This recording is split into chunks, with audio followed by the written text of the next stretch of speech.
On today's episode, I'll be talking about the epic 90s western Tombstone. If you're looking for a man with no plans or programs, and he always leaves a chance to hold hands for romance, or you're looking for the Luke with an old man or cold hands, creature of the night, heads for the spotlight, I'm here to welcome you to Brandon at Random Review.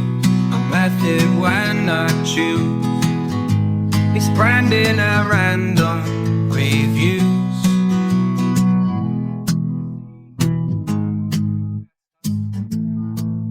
All right, everyone. Welcome to Brandon at Random Reviews, covering one unsystematically chosen topic at a time.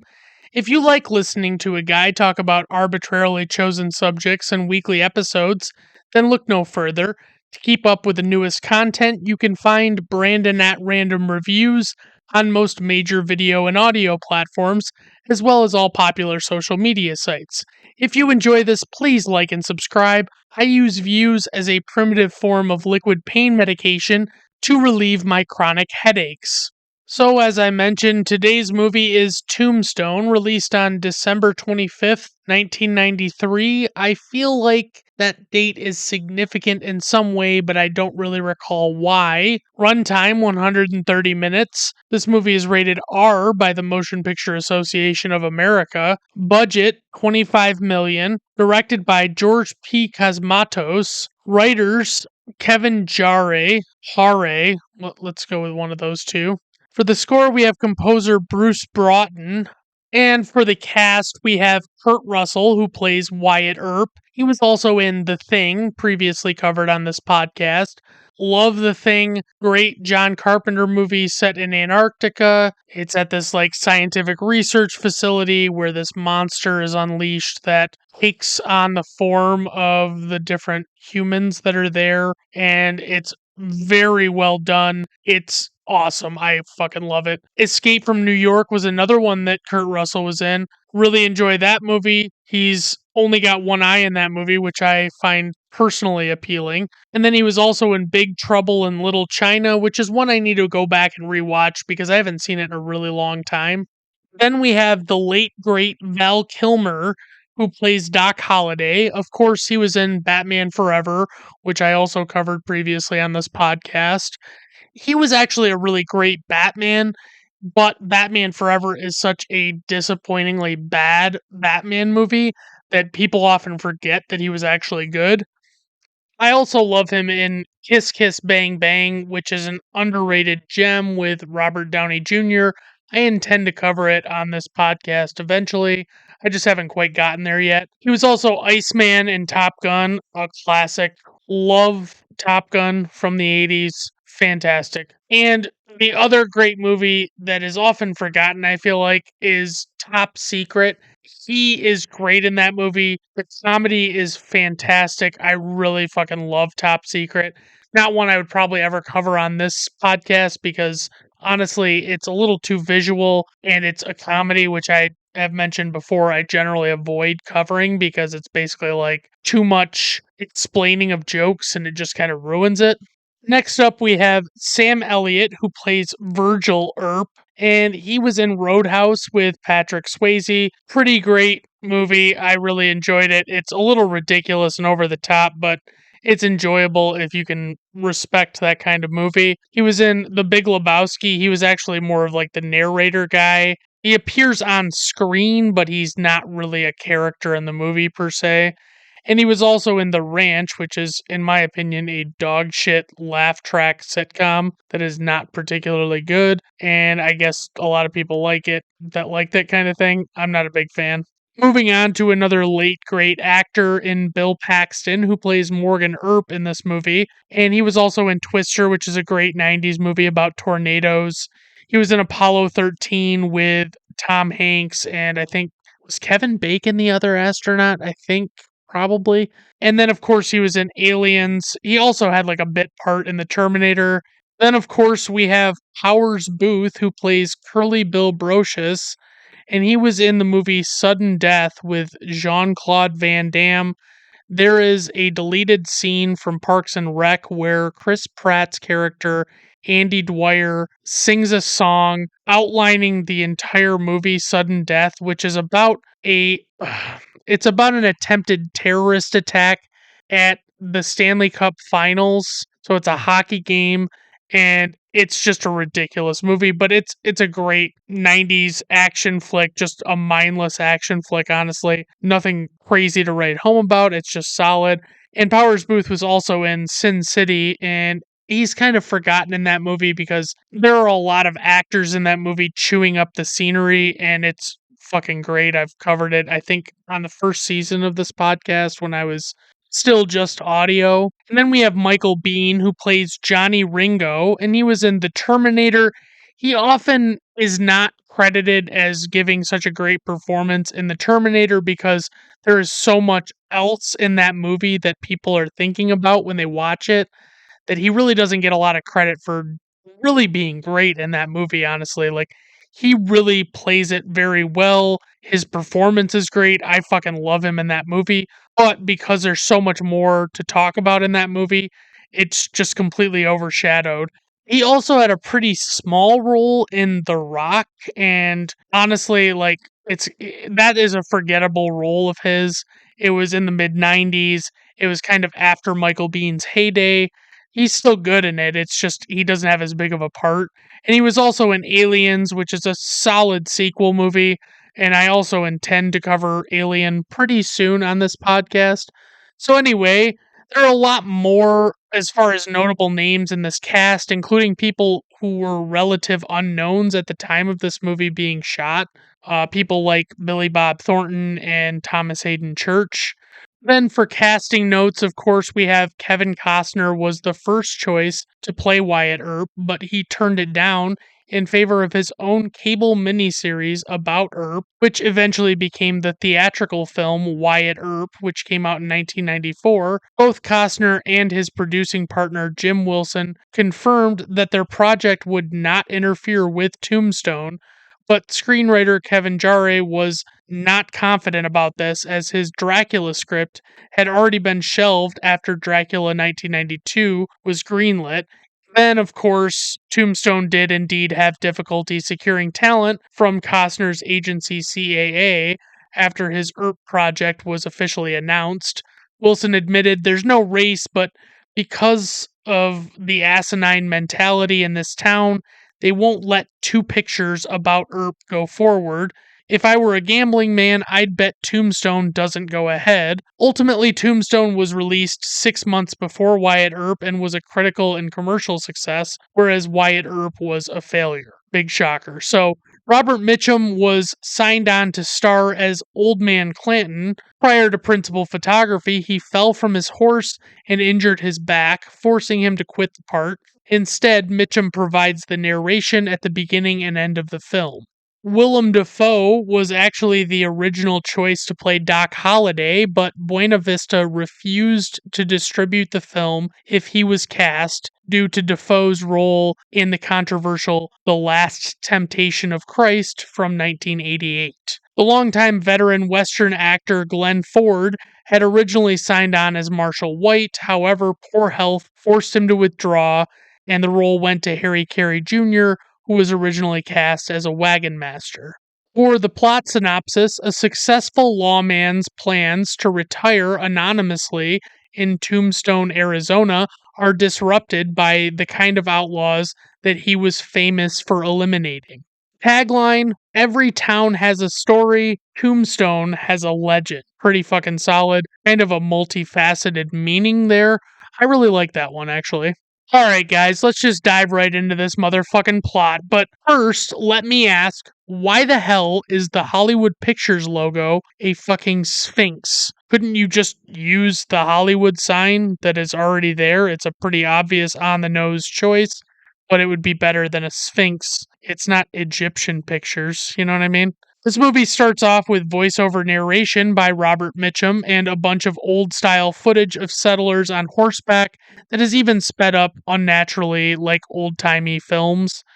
The narrator explains that in 1879, a while after the Civil War, There was an economic boom in the US that spurred westward expansion. He explains that people of all kinds, including farmers, ranchers, prospectors, killers, and thieves, began migrating toward that direction in search of prosperity, and yeah, that seems to cover every type of person pretty much. It is noted that cattle drivers were turning cow towns into armed camps, and that these settlements had higher murder rates than that of major modern US cities. Wyatt Earp is the legendary lawman that was known during these times, and he had decided to retire and settle down with his family. It goes on to explain that Wyatt Earp's friend Doc Holliday is also taking a break at this time as he has tuberculosis that he's hoping this relaxing time will help him recover from. The narrator goes on to explain that silver was actually discovered in Arizona at this time, and the settlement of Tombstone became queen of the boom towns as a result. But the other unintended results of all of these things happening is that it drew a band of about 100 outlaws exiled from Texas who would wear red sashes and were known as the Cowboys. The Cowboys are considered one of the earliest forms of organized crime in America. Finally, the old timey looking footage wraps up as that dude from the end of the Great Train Robbery fires his gun at the camera. Fun little tidbit there. The Great Train Robbery was an early short film that was popular at the advent of motion pictures. It came out in 1903, I believe. Many people had seen photographs at this point, but very few had seen video footage.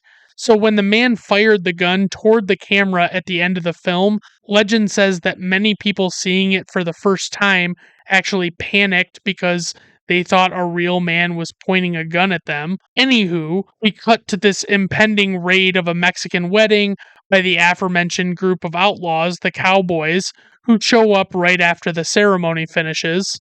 The leader of the Cowboys, Curly Bill Brocious, played by Powers Booth, accuses the people there of having killed two of the people in his group, and shooting ensues as the wedding guests flee helplessly.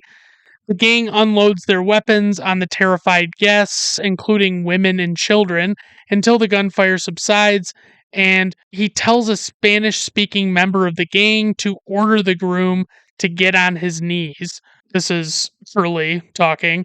But the groom decides that he's going to be a tough guy and just not do that right away. And the man translating what the Mexicans are saying is actually doing a terrible job. And a member of the Cowboys named Johnny Ringo, played by Michael Biehn, calls him on it. The groom eventually tells Curly Bill to go to hell in English, and Bill says, "You first," and Bill promptly shoots him. Then the Cowboys all sit down to eat the wedding feast. Basically, this whole scene really just wants to hammer home the notion that the Cowboys are legitimately bad people and they really hold nothing sacred. I mean, this is a wedding, it's supposed to be this nice event, and they just do this at it. So you can just kind of tell that they're horrible, awful people. So it cuts to Wyatt Earp, played by Kurt Russell, who is getting off a train and kind of letting his eyes dart around the platform. He quickly intervenes with a man who is abusing and whipping an unruly horse and hits the man with the whip to show him how much it hurts and how little the man is actually doing to remedy the situation. As the man scurries away and leaves the horse with Wyatt, two U.S. Marshals approach Wyatt and introduce themselves.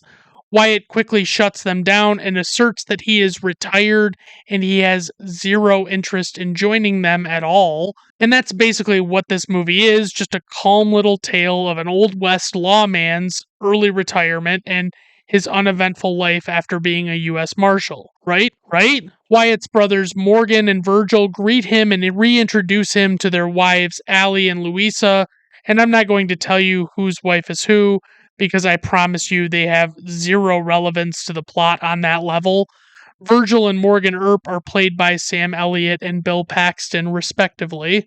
Then Wyatt's lady, Maddie, I want to be clear that she is not his wife, appears after having apparently been looking at stores in town, and he reintroduces her to them all. She explains that she couldn't find something called laudanum at any of the stores that she looked in.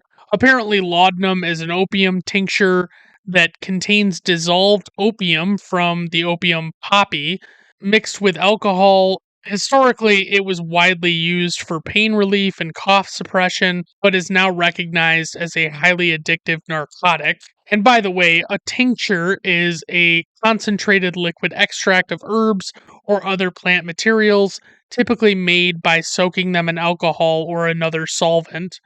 It's pretty clear from her body language that Maddie is in pain. I also feel compelled to mention that I can't wrap my head around why we clearly saw Wyatt getting off this train without her, but she supposedly arrived with him.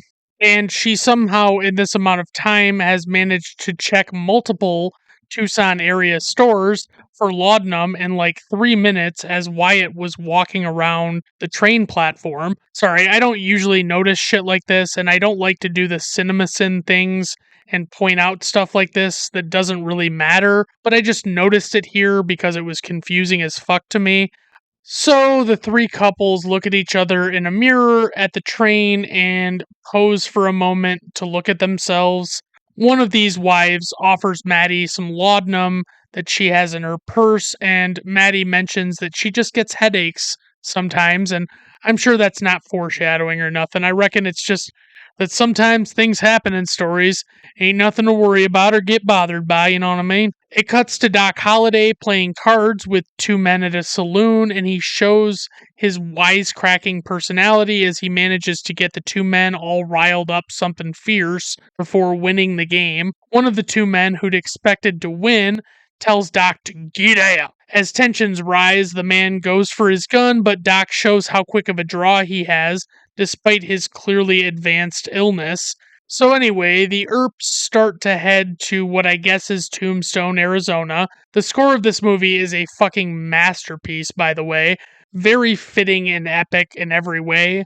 Wyatt is greeted in town by a man named Behan, who of course knows Wyatt from his tremendous reputation, but he clarifies to Behan that he is no longer a lawman and he doesn't even carry a gun anymore.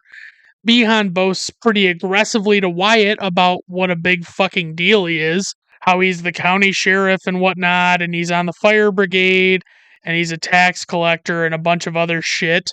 Then Behan makes an offer to Wyatt to find him a place to live in town, and Wyatt really can't pass up the offer. Shortly after this interaction, the Earp boys run into Marshal Fred White, who sets the record straight and says that Behan is not the law around there, and the town is really controlled by the Cowboys gang. Fred points out that there are three men over by the saloon who are cowboys. He mentions that they all wear red sashes, which I should tell you was not a real historical thing and was just used to help the audience tell good guys from bad guys. Almost immediately, Wyatt leaves his brothers and Fred to go over to the saloon. He introduces himself to the owner of the saloon and he buys a cigar, and the owner doesn't really believe he's actually Wyatt Earp, but, it is what it is. An increasingly irritated and aggressive man named Johnny is playing cards nearby and catches Wyatt's attention as he lights his cigar, and Johnny gets more hostile with the people he's playing. Johnny is played by a then unknown Billy Bob Thornton. I want to say this was before he was even in Sling Blade, which is crazy. Wyatt makes a comment to the owner that it does seem pretty dead in the establishment considering it's such a nice place. The owner motions to the hostile Johnny and explains that he just came in there one day and was intimidating the guests with his gun and managed to chase out all of the high class players that used to come there, and now no one but the lowlifes come in. Wyatt asks the owner why he doesn't just kick Johnny out, and the owner alludes to the notion that it's not really an option for him, but he doesn't really even say that. It's just implied that he's probably too intimidated to cross Johnny because he's connected with the Cowboys, I think, is the implication. Wyatt walks over to Johnny and he's being even more aggressive and loud while all of the men at the table playing with him stay in scared silence. As Wyatt approaches Johnny, he asks Wyatt what he wants, and Wyatt puffs his cigar and tells Johnny that he's sitting in his chair. Johnny tells Wyatt he talks a lot for a guy who doesn't go healed, which means he doesn't carry a weapon. I had to Google that, guys. Trust me, I had no fucking idea what that really meant. Wyatt calmly tells him that it wouldn't take a gun to get the best of a knob like him, which of course really gets Johnny pissed off. Johnny stands up out of his chair and says, "I'm real scared," facetiously, and Wyatt doubles down and tells him that he can see he really is scared, and Johnny reaches for his gun. Wyatt angrily tells him to go ahead and pull his gun, kind of like a fuck around and find out kind of threat, telling him to do it and see what the fuck happens. Johnny says, "Now listen, mister, I'm getting real tired of your..." And Wyatt cuts him off by slapping him across the face and telling him to pull out his fucking gun if that's what he wants to do. He slaps him multiple more times across the face until Johnny's lips have blood on them, and Wyatt says the epic line, "Are you gonna do something or just stand there and bleed?" Which might be the hardest fucking line of all time. I don't know though. Wyatt proceeds to grab the man by the ear and pull him to the door and push him onto the street and tells him to never come back there ever again. As Wyatt leaves to meet with his brothers, they begin talking while strutting through the town. We see a cut to Johnny after Wyatt threw him out, and he's brandishing a shotgun and beginning to take aim at Wyatt as he walks with his brothers. But just as he raises the gun, a voice calls out. It's Doc Holliday, and Johnny is taken aback to see that Doc is back in town. Doc and the Earp brothers proceed to ignore this defeated fuck who is still standing there holding the shotgun as they greet each other because they're all old friends, basically. And Johnny realizes that it's the legendary Wyatt Earp that just threw him out of that place. The four of them talk about gambling briefly, and then Doc turns to Johnny and he tells him he forgot he was there and tells him he can go now. And Johnny just walks away in disgrace, and it is fucking great. Behan walks up and asks the brothers how they like the town and begins boasting about how nice the town is and how legitimate it's becoming.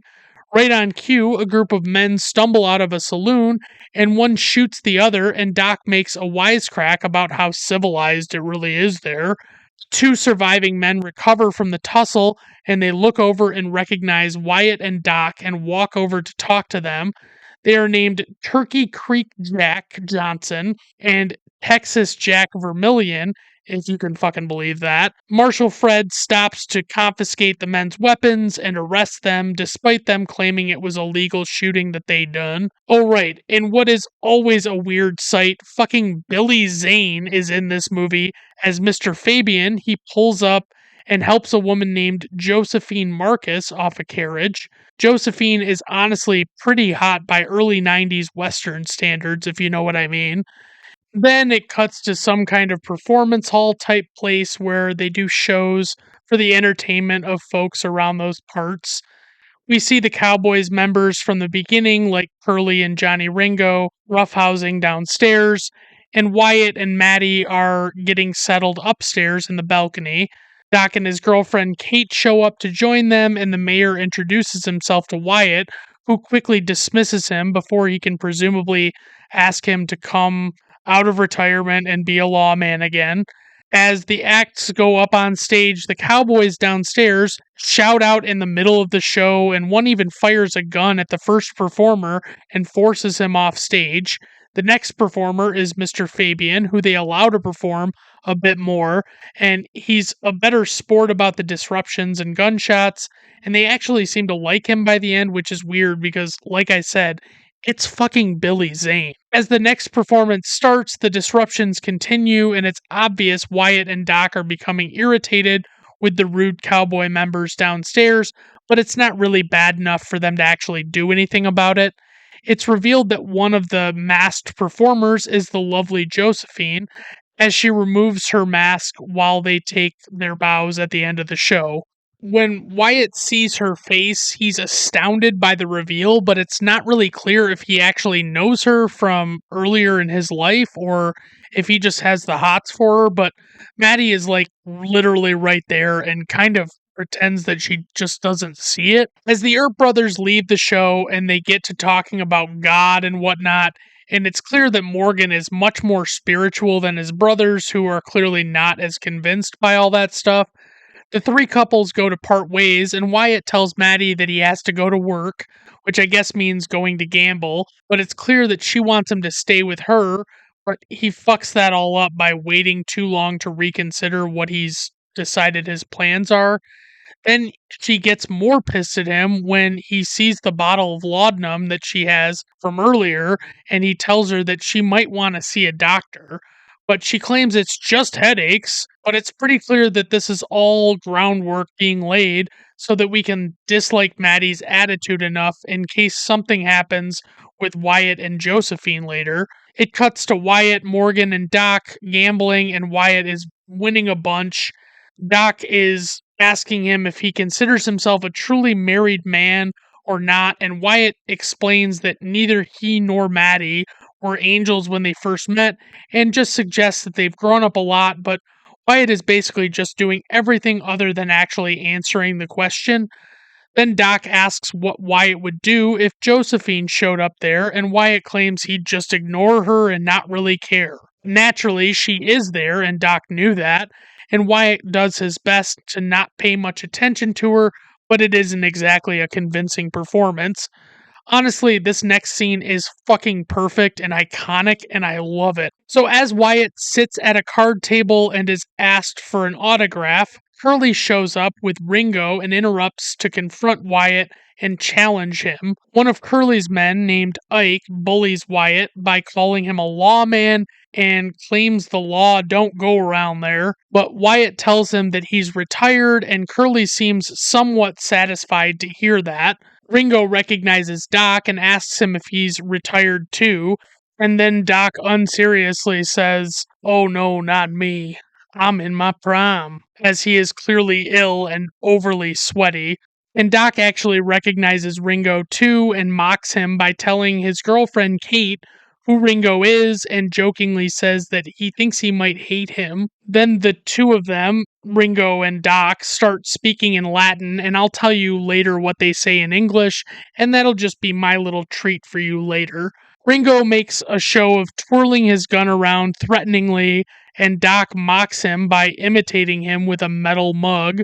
Curly and Ringo eventually walk away as Doc has won over the crowd with his antics, and we see Josephine asking Behan who Wyatt Earp is, and she seems rather impressed by him and probably wants to fuck him something fierce. Behan kind of bursts her bubble by saying he's actually taken. Then it cuts to the next day, and Wyatt is out riding and sees Josephine out riding as well, and they talk and play around on their horses, and they even have a little race. They're being flirty as fuck, of course, because they both want to do each other real bad. When they finally stop and talk some more, she acts surprised to see that he's not dead serious all the time. She asks him if he's happy, and he gets super defensive about it and pretends like he is actually happy. She asks if Maddie is his wife, and she is very direct, asking about what he wants out of life, but she doesn't believe settling down really suits him. And he asks her why she's with fucking Billy Zane, which is honestly something that happens a lot with the significant others of his characters. She explains that she doesn't care about being a lady and wants to have fun and live off room service, and he tells her that she's definitely different. Then it cuts to Wyatt returning home to find Maddie with a new bottle of opium, and you're like, oh shit, this is completely shocking, and I had no idea that this behavior might continue or get worse or come up later at all. This is a very awkward interaction as Maddie is high as a kite and in pain still, and she's a little irritated with Wyatt. Wyatt asks Maddie if she'd ever like to do any of what Josephine was talking about liking to do, without telling her why he's asking or where he thought of it from, and Maddie sounds confused and not at all into it. Then it cuts to a gambling hall where Doc is playing a sad, slow Chopin song on the piano, and a man named Billy questions why Kate would be with Doc and criticizes his choice of music. Billy is played by Thomas Hayden Church, by the way. Suddenly, it cuts to Curly waking up high or drunk and talking about how great he feels Then he menacingly walks outside and fires shots in the middle of town that could have hit literally anyone. Behan comes and tries to get the marshal to help out because he thinks someone should stop Curly since someone could get hurt out there. Wyatt suggests to the marshal that he leave the situation be, but the marshal insists that he really has to do something. And it's one of those painful bits of foreshadowing that the marshal is about to die. To anyone who's ever seen a movie before, it's pretty obvious. When the marshal confronts Curly, he asks him to surrender his guns, and Curly pretends like he's only joking around and acts like he's going to give them up, but obviously it's not going to go that easy. As the marshal goes to take the guns, Curly shoots him dead in the street, and Curly pretends almost like it was accidental and asks the dead marshal if he's alright, like he's trying to preserve public perception of his innocence. But Wyatt swiftly comes out and knocks Curly the fuck out. Bystanders gather around in horror as they realize what has happened, and Wyatt tries to defuse the situation. The citizens want Curly hanged, but Wyatt insists that he get a trial. But then a gang of cowboys led by Ike and Billy surround Wyatt and tell him to cut Curly loose. But Wyatt points his gun at Ike's head. He ruthlessly tells Ike that he will kill Ike even if it means the rest of them kill him immediately afterward, because Wyatt don't play that shit. Doc comes and pulls his gun on Billy and tells him he'll die right after Ike, and Billy tells Doc he's too drunk and pulls a giant fucking knife on him. The Cowboys decide to leave, but not without making it clear that they'll be back, and it's like, yeah, guys, we know this can't possibly be the end of this, and you live in this town. Honestly, I don't think anyone could have done this part better than Kurt Russell. He is fucking phenomenal in this flick and frankly pretty fucking badass. Wyatt leaves to take Curly to jail and tensions are very high. The next day, Wyatt is explaining to his brothers what happened when he brought Curly to the jail. He was told that because Wyatt didn't actually see Curly murder the marshal, there is no case because you can't have a murder without witnesses, which is true. Every single murder ever committed has been witnessed by a third party, otherwise, it just didn't count. Wyatt starts talking about other things like making money, and it seems like Virgil is still somehow very distraught about the whole Curly getting away with murdering a marshal situation. And then the mayor comes again to ask Wyatt to see if he'll become marshal, and the three brothers turn him down, but not without the mayor getting a quick guilt trip in before leaving, because it's pretty clear that they're among the few men left who would be up to the task, and without someone to lay down the law, the town is kind of fucked. But also, you named a town Tombstone and acted like that didn't have negative connotations. Virgil leaves, and without it explicitly being said, after looking at his wife, he becomes marshal and promptly bans having weapons in town. Wyatt is pissed that Virgil didn't stay out of it, and then is even more pissed when Morgan also became his deputy. Wyatt just tells them that they're making a big mistake and storms off in irritation because he knows he's probably going to have to cave and join them pretty soon, but he knows all of the risks involved in that. Later at the gambling hall, Morgan pleads with Wyatt to intervene because Doc has been up drinking and gambling for 36 hours. Doc beats Ike for like the 12th straight hand, and Ike assumes Doc is cheating, and tensions get high as he makes a big stink about it and even threatens Virgil. It's clear Doc's tuberculosis is getting really bad as he coughs and collapses from his chair. Then Ike angrily gets his weapons from the bartender and makes threatening comments about the Earps without realizing that Virgil is standing between him and the door, and he pulls his gun on Ike and says he can have his weapons back when he gets sober. Tempers flare from the Cowboys as they feel Virgil is overstepping his authority, and they make it clear that some shit's gonna go down in due time. The doctor tells Doc, who is laying sick in bed, that his lungs are severely damaged and that he has at most 2 years left to live if he stops with his reckless lifestyle.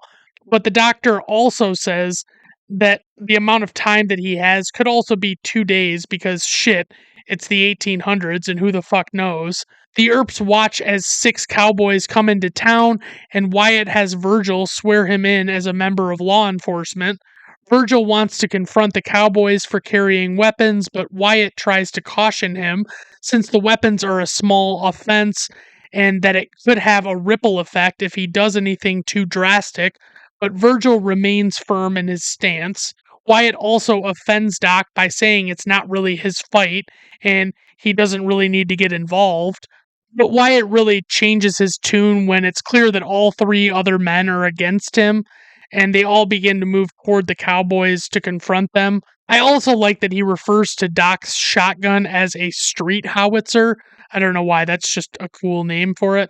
Behan tries to convince the lawmen that he disarmed the cowboys, but it's clear he's just trying to prevent an ugly confrontation. But the Earps and Doc are just not backing down in this situation. By the way, this pivotal scene is known as the showdown at the OK Corral. When Virgil announces he's there to disarm the cowboys and tells them to put up their hands, they don't comply and only reach for their guns. Wyatt realizes Ike and the cowboys intend to fire at them without surrendering, and a gunfight immediately ensues, and Ike pleads that he has no gun. They tell him to get away because the fight has begun, and he stumbles into the building where Behan is hiding, like a real bitch ass, and Ike steals Behan's gun. I want to be clear, the Earps and Doc are easily winning this fight, but this is basically the Cowboys B squad, and this is only the halfway point of the movie. It's not the climax. Despite Morgan taking a shot, the lawmen are victorious, but Behan tells them they are all under arrest because he's a piece of shit coward. But Ike escapes unscathed from this whole interaction. And of course, Wyatt's like, fuck you, bro. I'm not letting this shit happen. It's clear that although their intention was to put an end to the turmoil from the Cowboys, they have only increased tensions, and the Cowboys will want revenge for this. A funeral held for the Cowboys by the other Cowboys proceeds through town, and it's clear that this is really just the beginning. As the Earps walk through town, they are met with indifference by the citizens and are confronted by a threatening Ringo who says he wants their blood for what they did, but not like as a Red Cross donation. Wyatt tries to dismiss Ringo, but he's drunk and insists on a confrontation to which only Doc is willing to partake. But Curly and company intervene to tell Ringo it's not the right time and they pull him away. That night, Behan comes to confront Josephine about her obvious involvement with Wyatt, and Behan claims that only one man will be in charge of Tombstone soon, and I guess he thinks that's him? I don't know. Or maybe he means Curly or somebody like that. Across town, the Earps are getting close to ready for bed, and an unknown man suspiciously watches them and sees Virgil leaving to go home. Josephine comes to warn the Earp girls that something bad is about to happen, and when they think it's Virgil arriving, it's the suspicious man, and he fires a shotgun at them and flees without killing or hurting them, but it scares the bejesus out of them. Virgil quietly comes back to his brothers, and it's revealed that he's been shot as he collapses to the floor. They mention they can't believe the unprecedented nature of attacking wives or family, even by outlaws, and Morgan is frustrated by how much of a stubborn bitch Wyatt is seemingly being. But in reality, he's being adult and sensible because he knows it's a dangerous situation. Virgil learns he will lose the use of one of his arms and is in bad shape and is too angry with Wyatt to even talk to him. As Wyatt leaves, 3 members of the Cowboys approach them and claim they don't agree with what was done to the Earp family and claim that they are leaving the gang and will support the Earps. But honestly, the leader of the 3 in the group is Michael Rooker, so it doesn't feel super safe to trust him a bunch.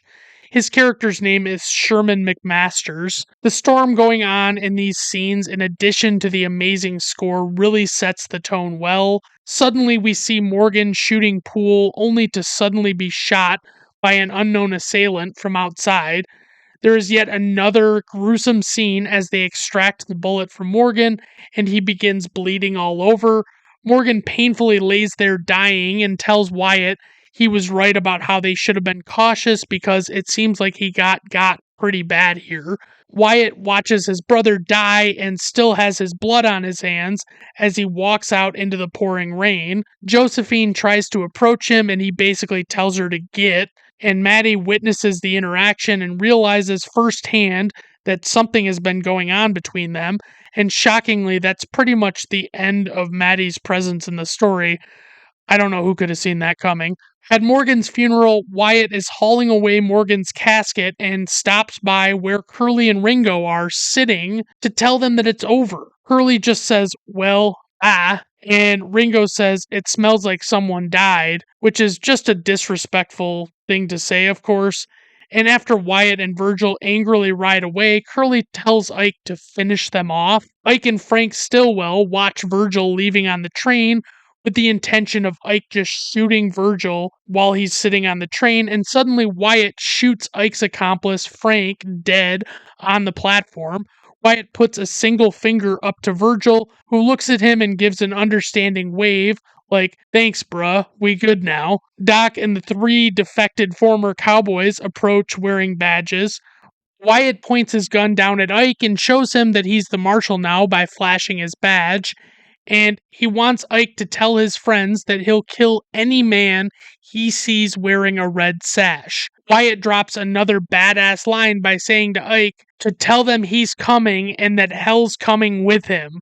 The score gets significantly more intense as the five lawmen go on a rampage, killing various cowboys in town. A montage of Wyatt and his men carrying out the killings of cowboys ensues, showcasing how relentless Wyatt is being with the gang members. During a shootout with Curly and his crew, Wyatt recklessly rushes out with his gun drawn and kills Curly out in the open, despite great risk because all of the members of these two sides are like shooting at each other, and Wyatt is just standing out in the open like this. Afterwards, Sherman warns Doc that Ringo will soon be after them to avenge Curly. Doc asserts that Wyatt is more likely after a complete reckoning than simple revenge. In town, Josephine confronts Behan and the Cowboys with the fact that the Cowboys killed Billy Zane's character, Mr. Fabian, while attempting to rob them. Josephine is, of course, racked with grief and can't understand all the senseless violence. The five lawmen watch as Ringo rounds up about 30 men and they decide they need a place to regroup. Doc is spitting up blood and falls off his horse, and a farmer takes the group in to give them safe haven. Josephine stops at the farm and Wyatt sees her. The two of them talk, but he can't convince her not to go as she looks at him sadly as her carriage takes off. Later, one of the cowboys hauls McMasters' body, all bloody and torn and fucked up looking, and leaves him there and shouts a message to Wyatt as he rides away. The writer claims Ringo wants to settle their dispute one-on-one in Oak Grove, and Wyatt angrily shouts that he'll be there. When the writer comes back to Ringo, Ringo instructs him to kill the rest of the lawmen after he kills Wyatt, and the writer says Wyatt won't even come, despite having no reason to believe that, because Wyatt didn't really express any hesitation or doubt that he would come. Wyatt talks with Doc, who is laying in bed, and Doc explains that Ringo is the kind of guy who can never steal enough or inflict enough pain, ever really be satisfied. Doc theorizes that Ringo wants revenge for simply being born. Wyatt confirms with Doc that it's not likely he can beat Ringo, and although Doc tries to go with Wyatt, he really doesn't have the strength. Wyatt gives Doc a deputy badge before riding off. Three remaining lawmen come, and one of the cowboys tells Wyatt that Ringo is waiting for him down the way. Ringo sees the shadow of who he believes is Wyatt approaching, but is surprised to see that it's Doc instead. Doc says the line, "I'm your Huckleberry," and basically tells Ringo he wants to finally have the showdown with each other that they had talked about previously. But Ringo is seemingly hesitant about this and claims that he was just fooling when they were talking, and Doc says that he wasn't fooling about it at all. The two men circle each other, and Doc tells Ringo to say when, and Ringo attempts to surprise Doc, but Doc beats him to the punch by shooting him dead. Wyatt walks up, surprised to see Doc, and Doc tells him that he wasn't as sick as he made himself out to be. And honestly, what's wild about this movie is the two main villains meet their demise. It's such a weird time, and it's I wouldn't say anticlimactic. It's just not full of a bunch of Hollywood tropes where it's like a big showdown and everybody's around watching and stuff. It's like largely these two deaths of these main villains occur very separate from each other and very differently from what you would expect. It's not like a huge stopping point, especially with Curly dying. It's like Curly dies and Wyatt is still rampaging right after that. Wyatt and Doc decide to finish off the rest of the cowboys and proceed to go on another killing rampage, taking out one gang member at a time. They chase down Ike on his horse, but they let him run away, which is deeply unsatisfying because Ike is the kind of dude you want to see die real bad. And confusingly, Doc and Wyatt shake hands while still riding full speed. Don't really get that. Weird choice by the filmmakers. It cuts to a sanitarium in Colorado where Doc is laying dying sometime after this rampage. Doc says some very heartfelt words to Wyatt after telling him he doesn't want to play cards and he doesn't want Wyatt to keep coming to see him there. Basically, Doc is in too bad of shape for his friend to see him like this. He tells him to go find Josephine and make her his own. Finally, Doc begs him to leave, and Wyatt begrudgingly does, with deep pain in his eyes. Wyatt goes and surprises Josephine backstage at a show and puts his heart on the line, and she's like, "Yeah, I guess." And they go out and dance in the light snowfall. The narrator from the beginning comes back in and explains how the power of the cowboy gang had been broken forever by Wyatt Earp and his men. Ike was apparently killed in an attempted robbery sometime later. Maddie died of an overdose shortly after leaving Tombstone. Virgil and Allie moved to California and he became a town sheriff, despite only having the use of one arm. Wyatt and Josephine stayed together for 47 years and never split up. Wyatt wound up dying in LA in 1929, and among the pallbearers at his funeral were early film stars William S. Hart and Tom Mix. Tom Mix wept over the loss of the legendary hero. And we roll credits. Alright, on to trivia for this movie. According to Val Kilmer, screenwriter Kevin Jarre insisted the actors wear real wool costumes in accordance with the time period. In the birdcage theater scene, Kilmer says a thermometer on set read 134 degrees Fahrenheit. Kilmer suggested jokingly that was the reason Doc Holliday killed so many people. It's just like he wore wool in the summer in the Arizona territory, and that made him mad. Some years after the death of Doc Holliday, Wyatt was quoted in an interview as saying Doc was a dentist, not a lawman or an assassin, whom necessity had made a gambler, a gentleman whom disease had made a frontier vagabond, a philosopher whom life had made a caustic wit, a long, lean, ash blonde fellow nearly dead with consumption, and at the same time, the most skillful gambler and the nerviest, speediest, deadliest man with a six gun that I ever knew. As I mentioned, Wyatt Earp died in 1929, having never been so much as scratched by a single bullet. The fact that his name is known above, for instance, Virgil's, the marshal of Tombstone at the time of the famous gunfight, is largely due to Wyatt's self promotion. Before his death, he walked in Hollywood circles, and John Wayne once claimed to have met him, apparently modeling his famous walk on that of Wyatt Earp. Val Kilmer practiced for a long time on his quick draw speed and gave his character a Southern aristocrat accent. The Southern accent is an authentic touch, as Holliday was a cousin several generations removed of Margaret Mitchell, author of Gone with the Wind. In 2020, Val Kilmer put an end to the long-standing Huckleberry Hucklebearer debate. He claims that the line really was written as "I'm your Huckleberry" in the script, meaning "I'm your man, you've met your match." Kilmer set the record straight in his autobiography as well, which was entitled aptly enough, "I'm Your Huckleberry." And Doc Holliday's line, "I'm your Huckleberry," is authentic 19th century slang, meaning "I'm up to the task at hand" or "I'm the right man for the job." It is well attested in primary source documents from the Civil War era, more than 10 years before Mark Twain's character Huckleberry Finn first appeared in The Adventures of Tom Sawyer from 1876. The expression is not a reference to Twain's writings. And I also really didn't even know that the Huckleberry Hucklebearer debate was a thing. I had never heard in my mind anything other than Huckleberry, and I just assumed it was a thing they said, but apparently there's a lot of debate about it. Wyatt Earp became a consultant to the motion picture industry, advising on westerns after he moved to Hollywood in 1915. He frequently visited the sets of several silent films directed by John Ford and starring actor Harry Carey. In the movie Tombstone, the role of Marshal Fred White was played by Harry Carey Jr. The cowboy firing the pistol at the camera in the beginning credits of this film is actually from the final scene of the 1903 short The Great Train Robbery, a film by the Edison Company.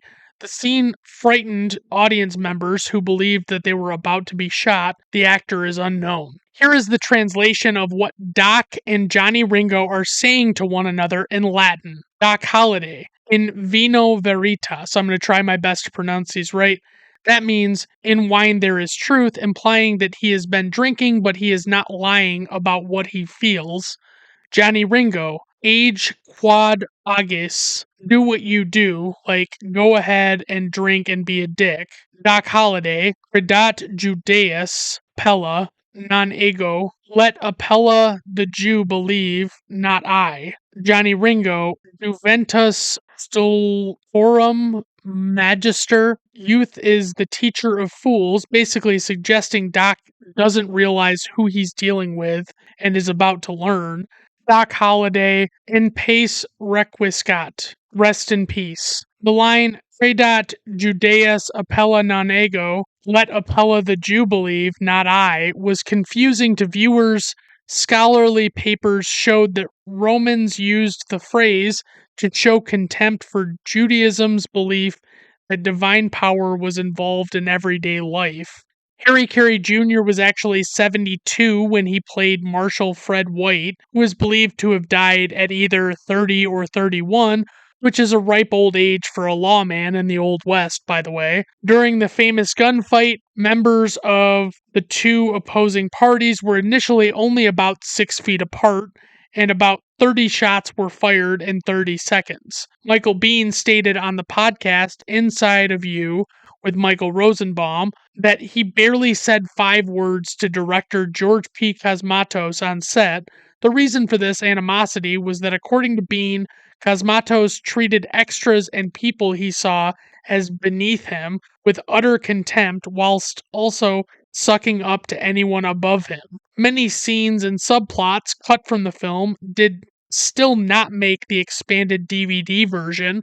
One sequence was the Cowboys' bonfire rally and morning scene, which takes place the night they buried the OK Corral dead. A brief shot can be seen in some of the trailers, Curly Bill throwing a bottle of whiskey into the bonfire. Kevin Jarre's original script for this movie was significantly longer than the final film.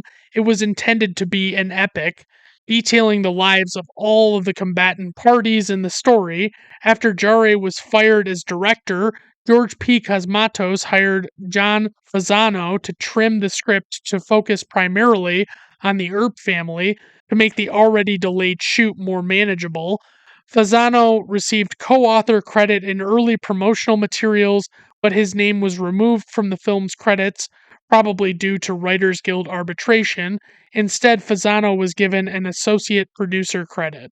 All right, on to info and ratings. Opening weekend, 6.5 million. Worldwide gross, 56 million. IMDb rating, 7.8. Letterboxd rating, 3.9. Rotten Tomato Critics score, 76%. Rotten Tomato Audience score, 93%. Personal rating, 5 out of 5 stars. Praise for this movie. This is the best and easily my favorite of all modern Westerns. I would say there are a couple of older Westerns that I do like more. The delightful and relatable characters take the whole movie up at least a few notches.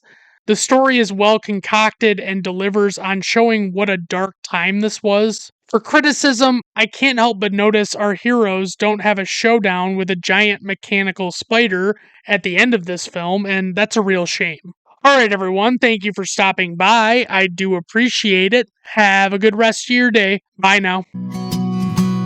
I'm here to welcome you to Brandon at Random Review, a method when I choose. It's Brandon at Random Reviews.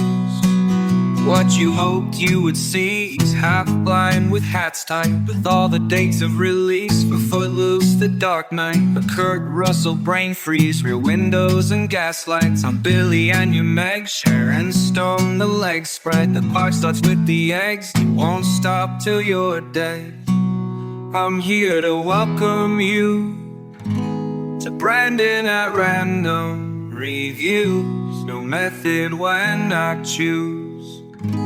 It's Brandon at Random Reviews.